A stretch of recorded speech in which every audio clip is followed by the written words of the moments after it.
ବର୍ତ୍ତମାନ ଆମ ପାଖରେ ଆମ ପାଣ୍ଡୁ ଭାଇ ପହଞ୍ଚି ଯାଇଛନ୍ତି। ବହୁତ ଦିନରୁ ତୋତେ ଖୋଜୁଥିଲି ମୁଁ ହେଲା, ଫାଇନାଲ୍ ତୁ ଆଜି ମୋ ପାଖରେ ପହଞ୍ଚି ଯାଇଛୁ। ତୋତେ ମୁଁ କେବେ କିଛି ଦେଇନି ଖାଇବା ପାଇଁ, ଆଜି କିନ୍ତୁ ଭାବୁଛି ତୋତେ କିଛି ଗୋଟେ ମୁଁ ଖାଇବା ପାଇଁ ଦେବି। ହେଲେ ତୁ କିଛି ମୋତେ କହିବା ପାଇଁ ପଡ଼ିବ। କେବେ ତୋତେ ଡାକିଲେ ତୁ ଶୁଣୁନୁ ନା। ତୋର କେଉଁ କ୍ଲାସ୍ ହେଲା ପାଣ୍ଡୁ? ଦଶମ ଶ୍ରେଣୀ। ଦଶମ ଶ୍ରେଣୀ ହେଇଗଲା। ଓକେ, ଠିକ୍ ଅଛି, ବହୁତ ବଢ଼ିଆ। ଆଉ ତମ କ୍ଲାସ୍ରେ ପିଲା କେତେ? 100। ଆହା, 100 ପିଲା ତମର? 100।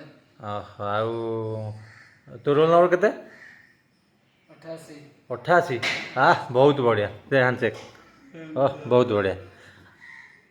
ହଁ ପାଣ୍ଡୁ, ଓଡ଼ିଶାର ମୁଖ୍ୟମନ୍ତ୍ରୀ କିଏ? ନରେନ୍ଦ୍ର ମୋଦି। ବହୁତ ବଢ଼ିଆ। ଆଉ ଭାରତର ପ୍ରଧାନମନ୍ତ୍ରୀ? ମୁଁ ଜାଣିନି, ତମେ ଡାକି ଆସିକରି ଏରା ପଚାରୁଛ। ମୁଁ ପାଠ ପଢ଼ିତେ ଯିବି ନା। ହେ ତୁ ତ ଏଇଟା ସିନା କହିଲେ ପାଠ ପଢ଼ୁ, ଏଇଟା ଗୋଟେ ତୋର ପାଠ। ଦେଖ ମୁଁ କେତେ ଭଲ ଭଲ କୋଶ୍ଚିନ୍ କହୁଛି, ତୁ ତାକୁ ଭଲସେ କେତେ ଜାଣିଛୁ, ବଢ଼ିଆ ଜାଣିଛୁ। ଆଉ ଓକେ। ହଉ ତାହେଲେ ବହୁତ ବଢ଼ିଆ ବଢ଼ିଆ ଉତ୍ତର ଦେଉଛୁ। ତୋତେ ଆଉ ଗୋଟେ ଦୁଇଟା କୋଶ୍ଚିନ୍ କରିବି, ତାପରେ ତୁ ପଳେଇବୁ ହେଲା। ଆଜ୍ଞା। ଆମର ଭାରତର ଜାତୀୟ ପଶୁ ନାଁ କ'ଣ କହିଲୁ?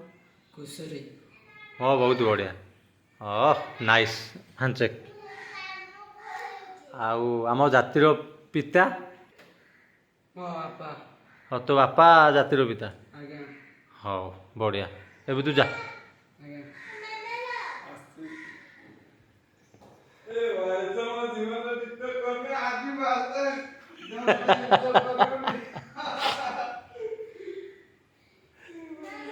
ବହୁତ ବଢ଼ିଆ ଆନ୍ସର୍ ଦେଲୁ ଆଉ।